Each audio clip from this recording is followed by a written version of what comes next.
Welcome to another session of Winning University, Section 1, The Winning Life. And we are coming towards the end of this section. This is the penultimate session. And we are on Step 8, Session 8 of this section, which is about capacity, building capacity. Along this journey, you and I are going to be stretched. When we have a clear vision for the future that we want to create, the change that we feel that we're carrying inside of us, that we want to release, that God wants to release through us, then of course, by very definition, if God gives you a heavenly assignment, and yet we very often view ourselves through our own earthly constrictions and restraints, then there's going to be this stretching process. And so in that process, we're going to experience pressure. You've experienced pressure, I've experienced it, and it can be a regular occurrence on this journey. So if you're looking for a life without pressure, then the journey of the winning life is not for you, because it is about getting something that is bigger from the inside of you out of you. I'm going to use this analogy more than once during this session. But if you've ever been at the birth of a baby, and let me just give you an indication of the fact that we've all been at the birth of a baby, because we've all been babies, yeah? But if you've witnessed the birth of a baby, or even you've actually given birth to a baby yourself, then you know when you are getting life from inside of you out of you, it's a pressured process. It's a painful process. It's about expanding capacity, very often beyond the point that you think or feel you can go. All the ladies who have given birth say amen. So what happens though when we experience this pressure? And so I want to talk about turning pressure into progress. Pressure into progress.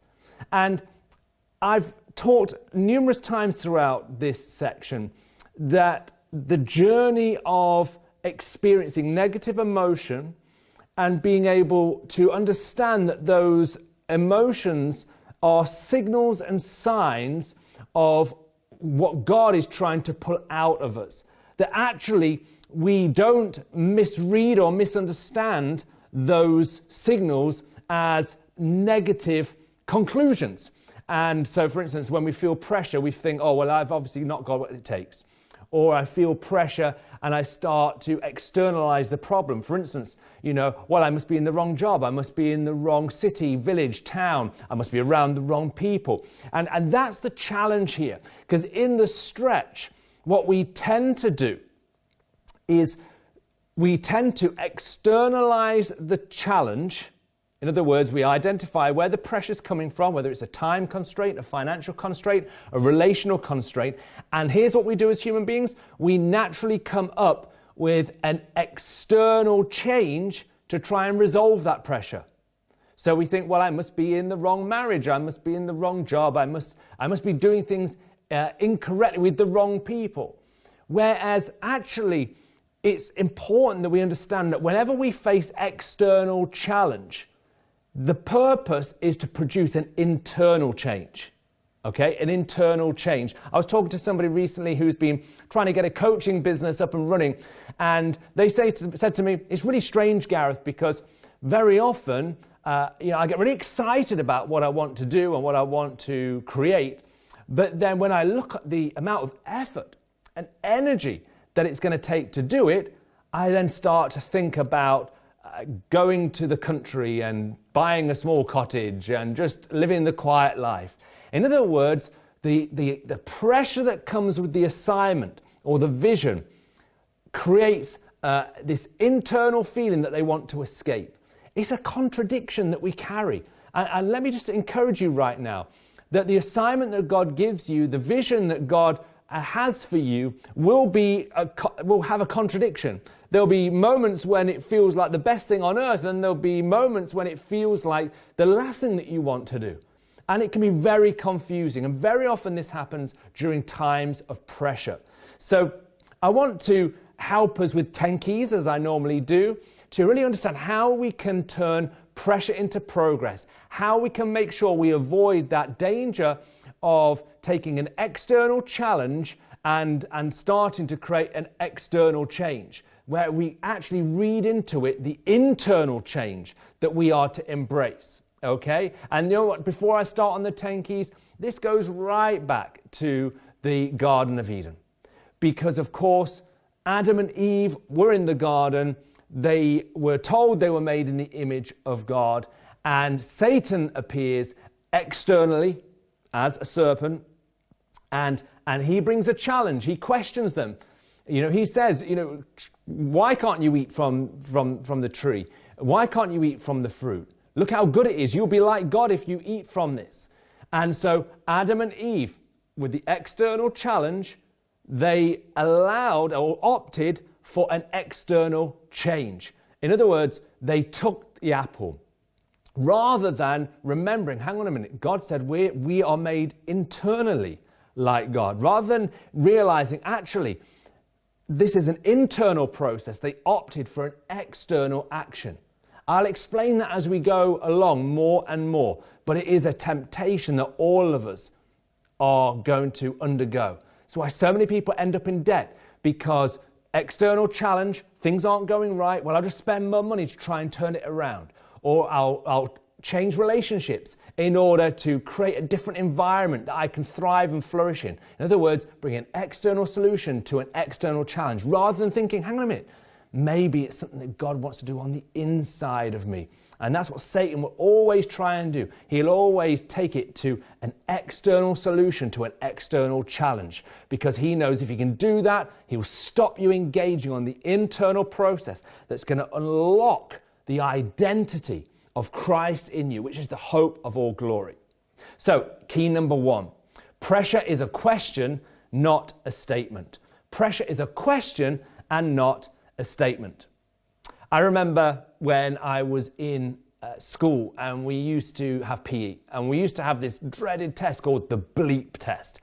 And essentially what happens is you're in the gymnasium and you all start off on one end of the gymnasium and you have to run to the other side before the second bleep comes. And so the idea then is once you've got across there, you wait for the next bleep, then you set off again before the next bleep comes. So in other words, the bleeps get shorter and shorter. You have to get faster and faster making it across the gym. And if you don't make it across the other side of the gym in time, then you have to go and sit down. You take the walk of shame where everybody's just laughing at you. And of course, it's the first person to be out is just like the worst thing that you can do. And it's at first it's okay. Everyone's having a bit of a laugh. But then as it gets further along the test, the pressure increases and the bleeps get shorter and it becomes a real pressure to keep going. And, you know, multiple times I faked asthma attacks just to get out of it, which was my usual trick. Not very good, wouldn't advocate it at all. But the whole idea is that it is testing your stamina. I think it was called the bleep test for a reason, because you felt like bleeping when you were doing it. And so, you know, you felt like kind of cursing. But the test is to prove potential. But when you're doing it, you feel like it's kind of out to get you, like it's trying to find you out. And this is really important, because when we go through tests, and we know from the Bible, we know from Jesus that tests are part of the journey. Tests are not there to question or to make a statement, that, you know, you're not good enough. They're not there to, cause you to conclude that it's time to quit. It's not God out to get you. You know, it's actually a question. It's asking the question, are you willing to give it your all? Are you willing to trust in the process? Are you willing to chase the prize, to chase down the outcome for the sake of what you're going to have to go through to get there? And you know, it's like your car, your MOT. When you take it to the engineer, the garage, you know, they're not there like loving the fact that they can fail you on your MOT test. They're not out to kind of try and get as many cars off the road. In fact, completely the opposite. They want cars on the road.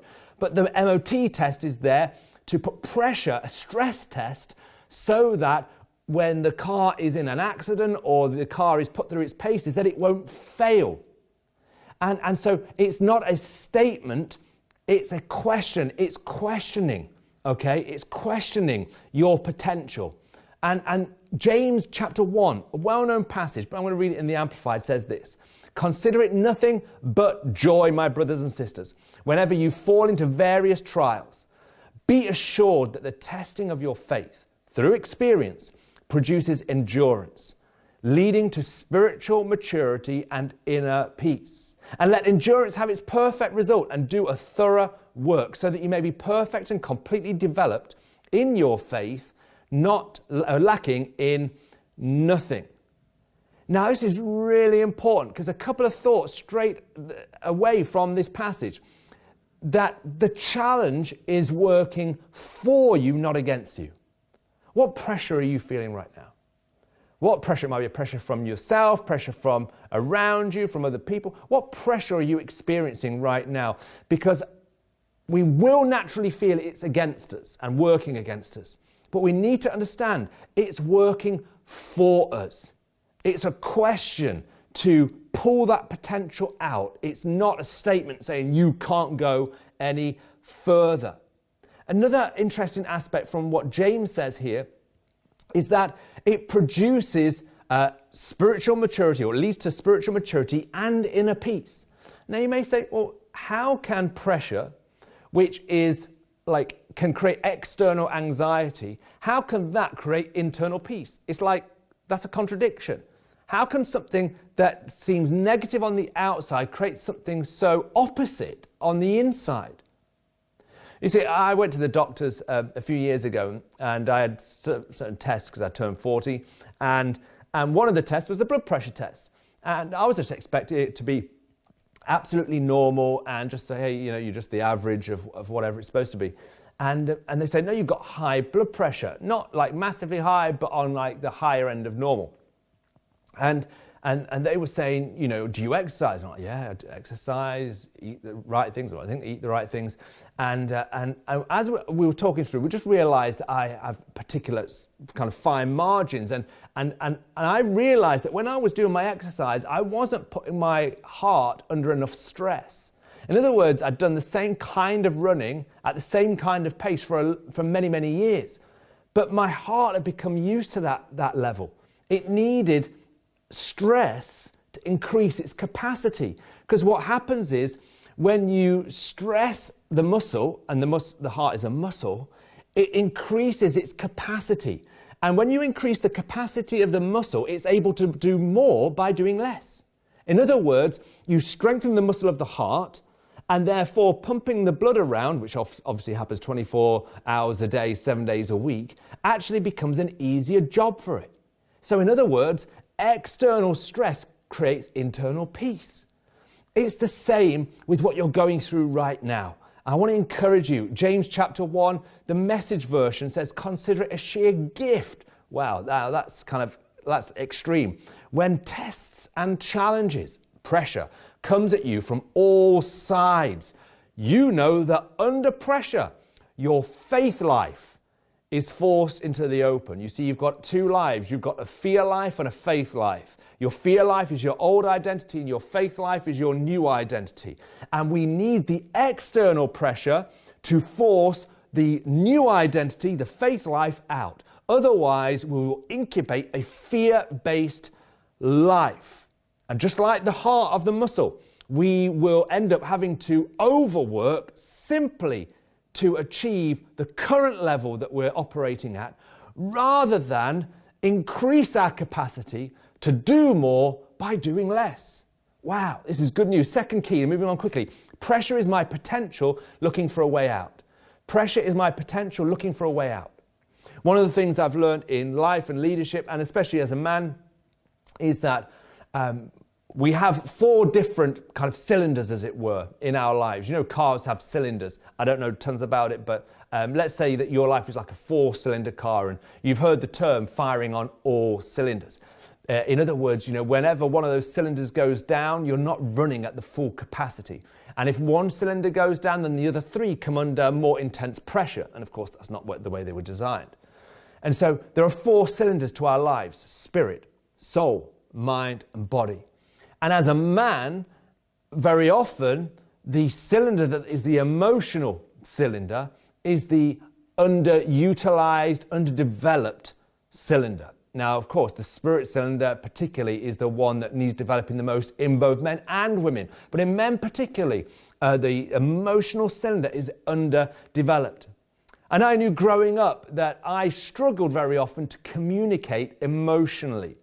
And so even in, like, hilariously, and we still joke about it to this day, when I was growing up, whenever my sisters wanted me to give them a hug, I was so wooden. I was like, okay, come here. I'll kind of bend my arm. You know, what are those pipe cleaner characters you used to create in school? You used to twist them so that they could kind of do this. And so I'd literally just hook onto my sisters like this. Okay, I'm giving you a hug right now. It may not look like a hug, but just realize this is your hug. Just accept it. And so they would always talk about the fact that I would just hook myself onto them, because I just struggled to communicate emotionally and obviously through a physical act. And so I realized that, wow, this is going to have to be something as a leader I'm going to have to grow in. And so I had to challenge that. I had to say, do you know what, Gareth, you're going to have to hug people. Gareth, you're going to have to communicate in an emotional way. And I realized that, wow, pressure through setting goals, pressure through stepping into positions that are going to require me to communicate not only at a mental level but at an emotional level is going to push my potential. It's going to push that cylinder so that it can start to operate. Romans chapter 8 says this: God knew what he was doing from the very beginning. He decided from the outset to shape the lives of those who love him along the same lines as the life of his Son. The Son stands first in the line of humanity he restored. And we see the original and intended shape of our lives there in him. After God made that decision of what his children should be like, he followed it up by calling people by name. Let me stop there. You see, what we understand from what Paul says there is that we find the perfect image of who we are to be, spiritually, emotionally, mentally, and physically, through Jesus, because he is humanity restored. He is first in the line of how we are to be shaped.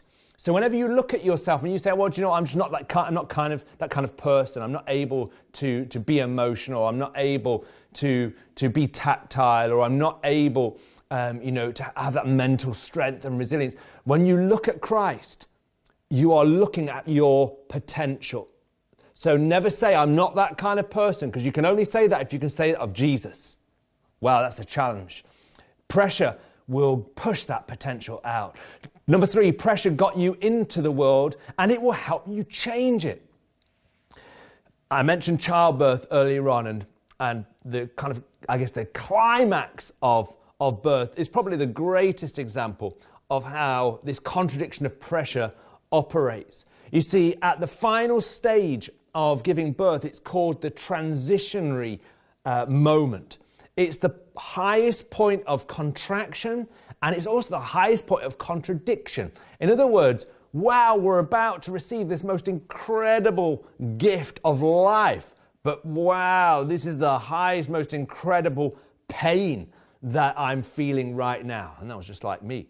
And so, literally at that moment, I remember, because it happened 3 times, 3 children, and I remember the doctor and the midwife saying exactly the same thing to Leanne every single time, because she'd feel at that climax, that transitionary moment, like she would want to push, like, I've got to push. And they said, don't push yet. Don't push yet. And they would just try and regulate and just calm the breathing. And there were moments to push, but there were moments to rest. They said that because they knew that if she exerted all her energy in pushing when she felt like it, she would run out of energy and she'd become exhausted, and eventually they would need to get the child out another way. And so it's really important that we understand that the pressure that got us into this world is there to help us change it. And in the moments when I feel like pushing, simply because it will relieve me of how I'm feeling. I've got to understand the purpose of the pressure. The purpose of the pressure is to produce the change. Therefore, I've got to regulate how I respond rather than react. Oh, I've got to push. I've got to respond to the voice of the midwife of the Holy Spirit in my life, the divine coach, the voice of those who coach me to help me regulate when it's right to push. You see, Romans 8:22 says this: all around us we observe a pregnant creation. The difficult times of pain throughout the world are simply birth pangs. But it's not only around us, it's within us. The Spirit of God is arousing us within. We're also feeling the birth pangs. These sterile and barren bodies of ours are yearning for full deliverance. So in other words, we're experiencing in this world that is kind of on the decline, where it's pulling the change out of it. The world is groaning. It's saying, come on, we need that change that is in you. It's literally trying to suck the future change out of our lives. But this is what it says, and this is really important because it's a process. There are moments when we feel like reacting and rushing just to resolve the pressure. But this is what it says here in Romans. It says, that is why waiting does not diminish us. Because here's the thing, out of fear we think, I've got to push, otherwise it's going to go away. Could you imagine like a mum in labour saying, if I don't push now, the baby's going to disappear? You're like, no, that's not quite the way it works, yeah? It doesn't disappear. It says we are enlarged. It says we are enlarged in the waiting. The waiting doesn't diminish us any more than the waiting diminishes a pregnant mother. The waiting doesn't diminish what is in the mother. You are not going to lose what is in you by waiting. In fact, you will enlarge what is in you by waiting.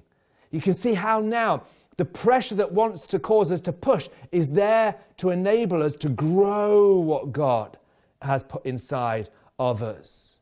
And it says here, we of course don't see what is enlarging us. But the longer we wait, the larger we become, and the more joyful our expectancy. And meanwhile, the moment we get tired in the waiting, just get it out, just get it out. But God's Spirit is right alongside, helping us along. Wow, amazing. And I encourage you to go and read some more of those verses. It talks about how God works with us in that process. But pressure got you into this world. It's going to help you change it. And this kind of links into the next point. Pressure requires us to slow the conversation down. Have you ever met somebody who's like under pressure? Maybe they've got a deadline. Maybe they've got to be somewhere and they didn't realize it. And they come at you and they're like, and they're just like all kind of gibberish, trying to like communicate, but they're like speaking so fast. They're kind of so demonstrative. Like you're just like, slow down, take a breath, breathe, and now take your time in explaining what is wrong. In other words, when you're trying to help somebody in that pressured state, you're trying to shift them from reactive to being proactive. You're trying to slow them down to be deliberate in their actions, okay? Because if you're not deliberate in your actions, you become destructive in your actions. And so we have to slow the conversation down. And you know, this is not only talking about the external conversation or when you're trying to calm somebody down in order to make it a positive choice, to make a progress in that challenging situation. It's the same internally. We all carry that internal conversation. And it's erratically moving at between 1,300 and 1,500 words per minute. And if we're not careful, it creates this pressure cooker that causes us to make reactive decisions. We have to slow the conversation down. And of course, when we slow the conversation down, when we move from, while we may be pressured on the outside, when we remove some of the pressure on the inside, we're able to release our creative best. The kingdom of God is about righteousness, peace, and joy. Peace, it's an internal state. Joy is an internal state. And it doesn't matter what externally is going on around you. If the internal state is not peace and joy, then it's because righteousness isn't at the root. Remember, right believing releases right thinking and feeling. Jesus in the boat, classic example, we've talked about it before, when the storm is on the outside and the disciples are like freaking out and they're like erratically going to Jesus, wake up, wake up, wake up. Jesus just slows it all down. He rebukes them and he slows down the conversation, because it's only when we slow down the conversation and we remove the fearful words that faith can begin to come through. James 1 says this in verse 19, lead with your ears, follow up with your tongue. Not the other way around. We lead with our tongue, follow up with our ears usually. And let anger straggle along in the rear. God's righteousness doesn't grow from human anger. Wow. So God's righteousness needs an environment to operate in. And anger, it can't operate. So throw all spoiled virtue and cancerous evil in the garbage. In simple humility, let our gardener God landscape you with the word, making a salvation garden of your life. Wow, remember we've talked about it before, when we remove the anxiety. Remember the parable of the sower in Matthew 13? We remove the anxiety of the thorns and thistles. When we remove the stones of the wrong mindset, and we remove the hard pavement and the hard topsoil that allows the enemy to rob us of the word. When we create spacious soil, only then does the seed of the word have the ability to produce 30, 60, and 100 fold. If we want to create the results that we're looking for, kingdom results, we have to allow there to be an internal state that can allow the conversation of heaven to dominate our internal conversation. That's where prayer comes in. Be still and know that I am God. And you can be still internally in the storm while the storm is happening around you. Remember, it's there to enlarge your faith, not to reduce it. Number 5, pressure that pushes us back is actually pulling us forward. Pressure that is pushing us back is actually pulling us forward. If you've ever been to the dentist, you've ever had a tooth pulled out and had that unfortunate experience, then you'll know that when they're pulling it out, the tooth that is, very often the sensation that you get is that they're pushing it in. It's like, I thought you'd been pulling it out, not putting it in. But of course, that's just a sensation that is created. And it's the same when it comes to how God operates in our lives. Very often, the environment he allows us to walk into, the challenge, the external challenge that faces, the pressure, feels like it's pushing us back rather than pulling us forward. But right now, there's 2 ways we can deal with pressure. If I was to put my hands up right now and you were to put your hands up against my hands, and I started to push you, if you didn't put anything back towards me, then you would be going backwards. But actually, if I put pressure on you and it causes you to push back, then actually my pressure is causing positive forward-moving pressure to come out of you. And so that's why God allows us to walk into pressured situations, because it's pulling out that potential. It's going to cause forward progress, even though a lot of the time it feels like we're going backwards. I mean, you look right throughout Scripture. Gideon, it looked like at the start of the story, when he was hiding in the wine press, that he couldn't have been pushed into a corner anymore. He was pushed into a wine press, hiding away from the Midianites, the army that they couldn't even count. It was so big. And yet God calls him mighty warrior. And the first thing that God does is he doesn't give him more men, which is the human rationale. Okay, I need more men to take on this army. But actually he gives him less. And you go read the story, Judges 7, Judges 8. And we know that his army, which at the time was far too small, of 32,000, ends up going all the way down to 300. In other words, God doesn't remove the pressure, he intensified the pressure. But notice, he intensified the external challenge, but what had he given Gideon? He gave him words, values. You are a mighty warrior. God's internal word, when we embrace it and accept it, has the power to push back on the external pressure. Regardless of how impossible the situation seems, the impossible situation allows for the God of the impossible to push out of our lives. Wow. And you just look throughout Scripture, you've got Moses with a staff, a wooden staff. What use is that against the mighty Pharaoh? And yet God ends up using, of course, Moses' faith to push back on the mighty forces of the greatest army and greatest ruler on earth. Look at David. People were laughing at David when he came before Goliath. They tried to put armor on him, but he had his sling. His sling looked totally inappropriate for the combat that he was about to engage in. Samson, sponsored by Samsung. He took the jawbone of an ass and he slaughtered 1,000 Philistines. I mean, that is just not like what you go and use, yeah? You're not thinking, hey, do you know what, that's exactly the tool that I need, yeah?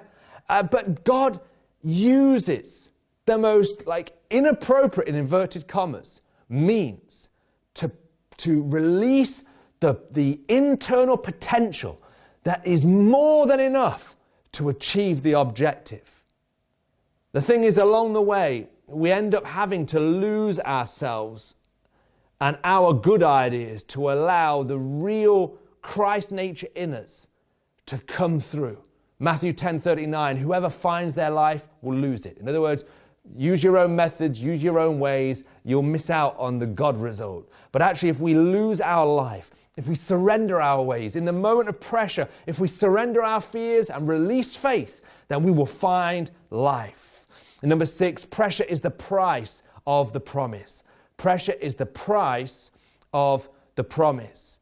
When the pressure starts to build, immediately we're going to feel like calling into question if the promise is real or even if the promise is worth it. And what we have to do in that moment is get back to the vision.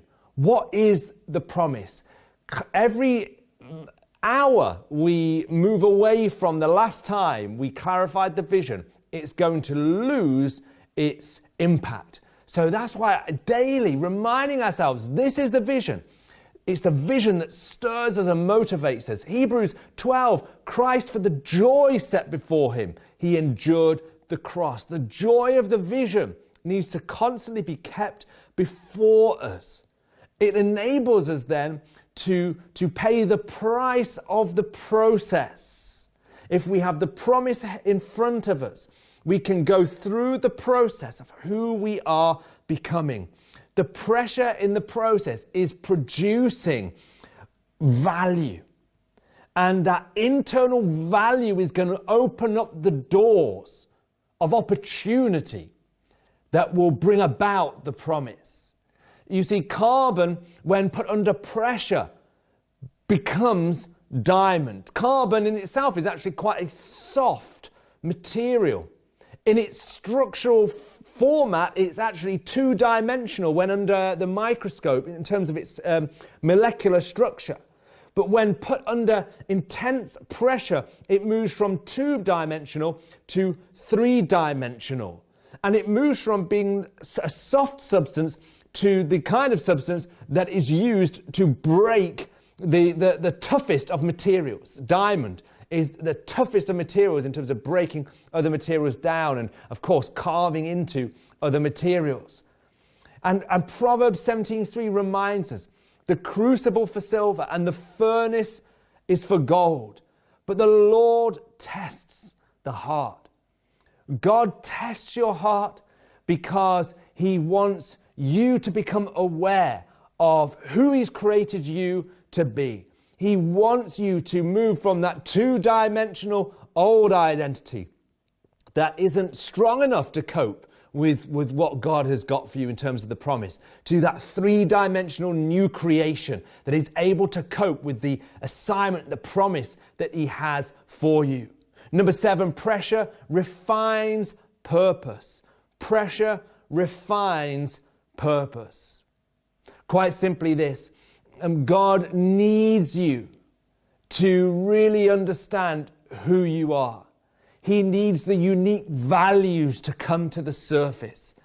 And you know what? When things are going okay and going well, we don't even question who I am in my identity.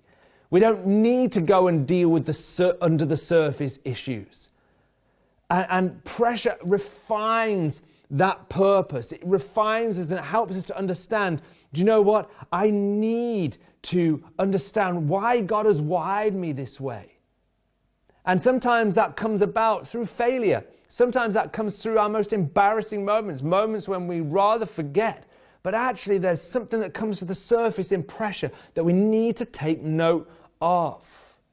Romans chapter 9, Paul reminds us, does not the potter have the right to make out of the same lump of clay some pottery for special purposes and some for common use?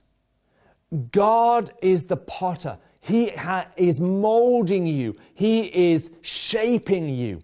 And he has a use, a purpose for your life. And the purpose is refined through the pressure. The pressure sometimes we think is the enemy. And do you know what? Sometimes we give the enemy far too much credit. We think, oh, it's the enemy at work. Well, sometimes it could be the actual pressure of God's thumb and God's hand on the clay of our lives, and he's shaping us and molding us. He's refining our purpose. He wants the purpose to rise to the surface because our purpose is connected to our pain. Our purpose is connected to our pain. And so the pressure of our pain actually starts to direct us into the purpose for why we're alive. Number 8, pressure demands a plan. The greater the pressure, the greater the clarity required of a plan. What does a plan do? You know what? A plan destroys worry. A plan destroys worry. When I get a plan together, I go into battle with the pressure. I start to push back on the pressure and start to grow in strength. If our dream, if the promise isn't written down, if it isn't made clear so somebody else could make sense of it, then it is likely not to happen. We're likely to misinterpret the pressure if we haven't got the plan. God's ability, God's favor, God's provision is attracted to a plan. Well, how can you prove that, Gareth? Well, Proverbs 16:9, in their hearts humans plan their course, but the Lord establishes their steps. You can reverse that and simply say, well, how can God establish steps if there isn't a course or a plan? You see, God works in partnership with us. He won't do it for you, he will do it with you. So when the pressure comes and I'm feeling the overwhelming sense of the stretch, I need to get the plan. God needs the raw material of a plan, which is faith, to turn it into a path. He needs our plan to turn it into a path. Number 9, coming to the land. Pressure helps us own what we are trying or keep trying to give away. Pressure helps us to own what we keep trying to give away. In the moment of pressure, we feel like just get it off me. Just take it out of me. You know, the mother again giving birth. Just get this baby out of me. Yeah? And that pressure, it causes to want us to just get rid of it, to get rid of the feeling that we've got. But actually, sometimes God allows us to stay in the pressure until we own responsibility for the process. Because he knows that you don't want rid of what the pressure is producing. Maybe why God hasn't answered my prayers so many times actually is because he sees the fullness of why I'm going through what I'm going through. Because actually if he answered the prayers the way I prayed them, I'd actually be wanting to get rid of the baby. Matthew 7 verse 13 says, enter through the narrow gate. For wide is the gate and broad is the road that leads to destruction, and many enter through it. Why do we love the wide gate and the broad road? Because it's easy. There's not pressure. There's no pressure to it. but the small gate, the narrow road leads to life, and only a few find it. Maybe it's because the narrow gate, the small road, the narrow road is the squeeze. But we need the squeeze and the pressure for the real identity, impact, influence to come out. The narrow path actually protects us. The pressure that we're experiencing actually is the protective process that stops us entering prematurely into that which we cannot sustain. And finally, pressure commands, demands community. You can't do it alone. We were never designed to do it alone. Right at the beginning, I talked about Adam and Eve, and of course, God set Adam and Eve not up to fail. He didn't create a statement with that tree in the middle of the garden. It was a question. It was a question to prove their potential, to commit in a loving covenant relationship with God, their Father. But also, he set them up to succeed by putting them in a team. It is not good for man to be alone. Now, when we use that word man, of course, we look at it and we think, oh, that's talking about just male. But when man is used in the Bible, it is talking about male and female. Okay, so of course, Adam was alone, so we often think, well, whenever it's talking about man, it's talking about male. But no, it's not good for woman or man to be alone. Why? Because the assignment, the promise, the vision that God has put inside of you requires more than just you. It requires a team. Go and multiply, God says. It's the first command. Go and multiply. Subdue the earth. In other words, let what is in you, that seed that is in you, go and produce the forest. Let that come out from your life. But of course, it requires team. It requires community. A three-cord strand, Ecclesiastes 4:12 says, though one may be overpowered, two can defend themselves. A cord of 3 strands is not easily broken. God created man and woman to be together. Jesus sent the disciples out in twos. Why? Because where 2 or 3 are gathered, there's ecclesia.